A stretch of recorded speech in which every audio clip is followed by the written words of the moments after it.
అనంతపురం జిల్లా రాప్తాడ్లో జరిగిన సిద్ధం మహాసభలో ఆంధ్రజ్యోతి ఫోటోగ్రాఫర్ కృష్ణపై దాడి ఖండిస్తూ శ్రీకాకుళం జిల్లా పలాస కాశీబుగ్గ మున్సిపాలిటీ పరిధిలో గాంధీ విగ్రహం వద్ద ఏపీయూడబ్ల్యూజే ఆధ్వర్యంలో జర్నలిస్టులు తమ నిరసనను తెలిపారు. ఈ సందర్భంగా పలువురు జర్నలిస్టులు మాట్లాడుతూ సమాజ సేవలో 4వ స్తంభం వంటి పత్రికా స్వేచ్ఛను హరించే విధంగా ఈ ఘటన చోటు చేసుకుందని అన్నారు. పత్రికా స్వేచ్ఛను కాపాడవలసిన అవసరం ప్రభుత్వాలు, పాలకులు, అధికార యంత్రాంగంపై ఎంతైనా ఉందని గుర్తు చేశారు. పాత్రికేయులు, ఫోటోగ్రాఫర్లు ఏ కార్యక్రమానికైనా కవర్ చేసే స్వేచ్ఛ ఉందని, కాదని వారిపై దాడికి పాల్పడిన వారిపై తక్షణమే కఠిన చర్యలు తీసుకోవాలని వారు డిమాండ్ చేశారు. ఈ కార్యక్రమంలో పలాస ఎలక్ట్రానిక్ మీడియా అధ్యక్షుడు సిహెచ్ నేతాజీ, ప్రింట్ మీడియా అధ్యక్షుడు జగదీష్లతో పాటు తోటి జర్నలిస్టు సోదరులు పాల్గొన్నారు. శివజ్యోతి, స్ఫూర్తి న్యూస్, పలాస.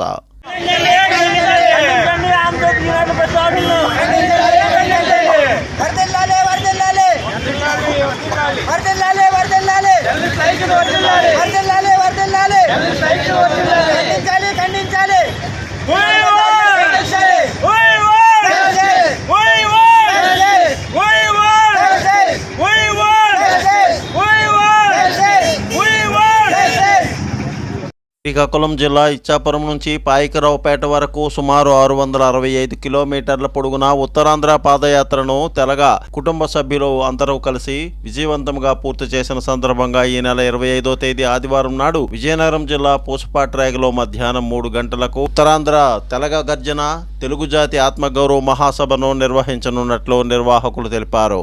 ఈ కార్యక్రమంలో భారీ ఎత్తున పాల్గొని విజయవంతం చేయాలని వారు ఈ సందర్భంగా కోరారు. స్ఫూర్తి న్యూస్, నాయుడు, టెక్కలి.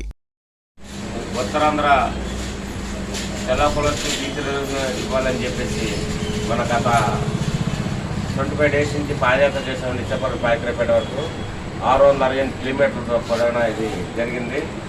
ఇకపోతే దీని తర్వాత బహిరంగ సభ ఈ నెల 25వ తేదీ ఆదివారం విజయనగరం జిల్లా పూసపేట మండలంలో మధ్యాహ్నం 3 గంటలకి ఈ సభ యొక్క ఏర్పాటు చేసామండి.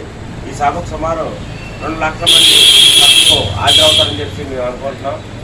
అందువలన ప్రతి ఒక్క తెలంగాణస్తులు ఈ పత్రికాముఖంగా తెలియజేసింది ఏమనగా 25వ తేదీ జరిగే బహిరంగ సభకు కంపల్సరీ హాజరయ్యి మన యొక్క హక్కులను నెరవేర్చే విధంగా మనం హాజరై ఉండాలని చెప్పేసి మనస్ఫూర్తి కోరుకుంటున్నాం.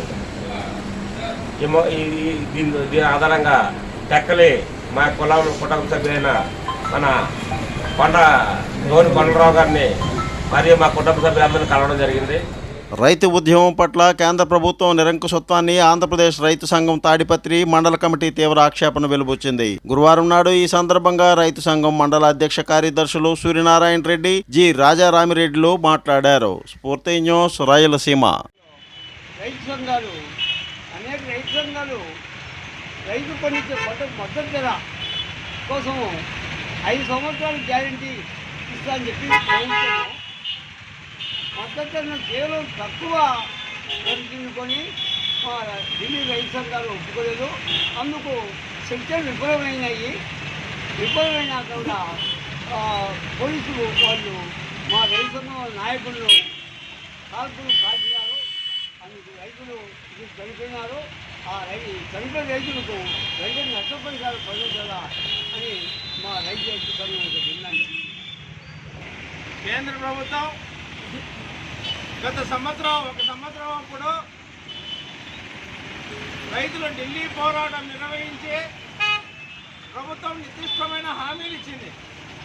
ఏదైతే రైతు పండించిన ధాన్యాన్ని ప్రభుత్వం మద్దతు ధర ప్రకటించి వాటి కొనుగోలు చేసే బాధ్యత అంతా మేమే చెప్పింది. అట్లాగే ఇక్కంపూర్ అనే ఒక మాజీ ఎంపీ కుమారుడు అతనిపైన వెంటనే ఛార్జ్షీట్ నమోదు చేసి అరెస్ట్ చేయాలనే షరతు కూడా ఆ రోజు కేంద్ర ప్రభుత్వం అంగీకరించింది. వీటితో పాటు అనేక కేసులన్నీ ఉపసంహరించుకుంటామనే ఒక తీర్మానం కూడా ఆ రోజు కేంద్ర ప్రభుత్వం హామీ అమలు చేసింది. ఇవన్నీ అమలు చేయకపోవడం వల్ల మరొకసారి ఢిల్లీ రైతాంగం పైన మేము నిరసన తెలియజేస్తామని నిన్న ప్రతి ఎత్తున దేశంలోనే రైతాంగం అంతా నిరసన కార్యక్రమం చేపడితే వాటిని అడ్డుకోవడానికి హర్యానా ప్రభుత్వం రబ్బర్ బుల్లెట్ను ఆ రైతులు ప్రయోగించి రైతు చనిపోయడానికి ప్రధానమైన కారణమైంది. ఇప్పటికైనా కేంద్ర ప్రభుత్వం తన యొక్క మొండి వైఖరి అవలంబించి ఏదైతే 7 డిమాండ్స్ పెట్టాడో వెంటనే అమలు చేయాలి. ఈ విధంగా కార్పొరేట్ చేస్తే భవిష్యత్తులో ఏదైతే రైతుల పైన ప్రయోగించిందో ఆ ప్రభుత్వం నామరూపాలు లేకుండా పోయిందని చరిత్ర చెబుతుంది. ఇదే గతి కేంద్ర బీజేపీకి పడుతుంది, హర్యానా ప్రభుత్వానికి పడుతుందని ఈరోజు హెచ్చరిస్తున్నాం.